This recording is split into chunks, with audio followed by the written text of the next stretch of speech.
Hey everybody, welcome back to another Judgment commentary of Made in Abyss, but today I'm going to be checking out episode 6. Now last time in episode 5, Rico got attacked by this monster bird thing that could mimic people's speech so that they could trick people into thinking that there was somebody that needed help, when in reality the person was already dead and they were eating them, so pretty morbid stuff. The thing picked her up and started flying her up high, which is obviously bad because if you start to go up from the abyss, the curse takes its effect, so good old Regu Man had to act fast and activate his incinerator blast thing and just torched like 15 of them and saved her before it was too late.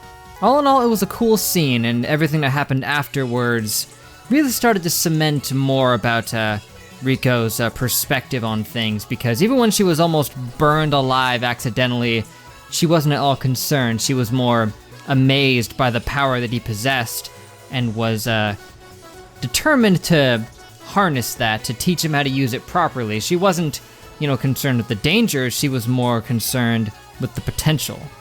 And heck, their differences in perspective were on full display when they were having to eat one of those bird things. They cooked it up, and Reg noticed that, well, these things eat people, and eating something that eats people, there's a moral gray area there, you might think. He was concerned about that, but Rico was not. She took a positive spin on that, that this is what they would want, their life force would get to fuel more people going forward, that kind of thing, that good stuff. But yeah, it's interesting just how different their outlooks on this are.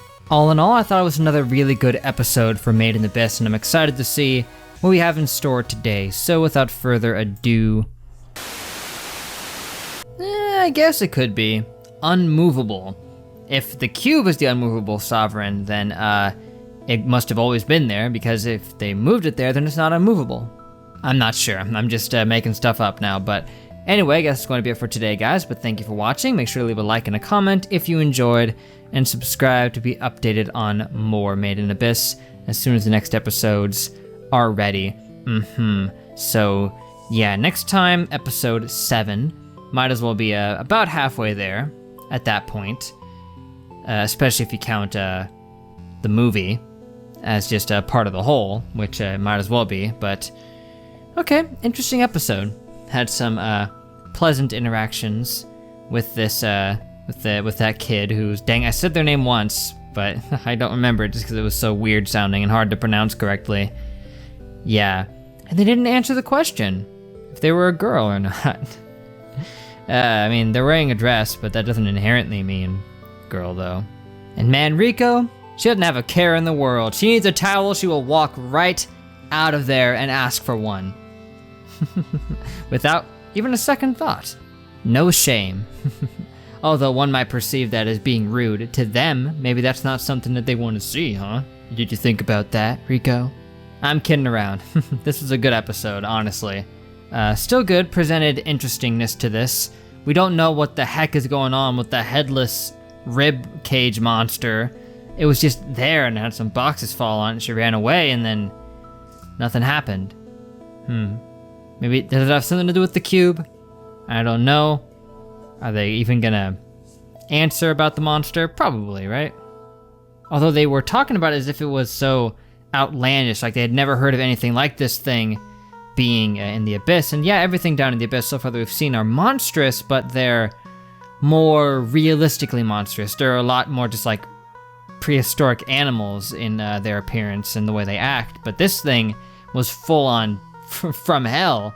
It had no head, it had no legs, it was just ribs and arms. It stands out as being especially freakish from things we've seen so far, and even they acknowledge that it hasn't seemed to have been in any of their documentation, but yet there it was.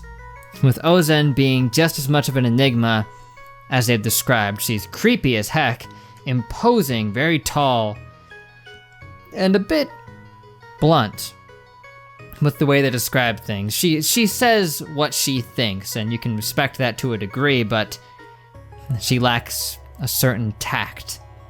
By the way, sorry if the rate of these videos coming out gets impacted at all lately. I know I didn't have one out yesterday like I wanted to, but it's because, remember that rash? I mentioned it in the second episode, I put a little note about it where I keep getting rashy if I get too hot, and it gets stuffy as all hell in this room, so it's been hitting pretty hard. I'm even starting to feel it a little bit right now. Ugh, it's annoying. So sorry if that gets in the way of making videos, but seriously, it impedes the heck out of me. Can't relax and watch some anime if I'm itching out of my mind, but just thought I'd let you know that if there are days where some videos of this aren't out, that's probably the culprit. Anyway, that's it for now, guys, so hope to catch you next time, but till then, I will see you guys later!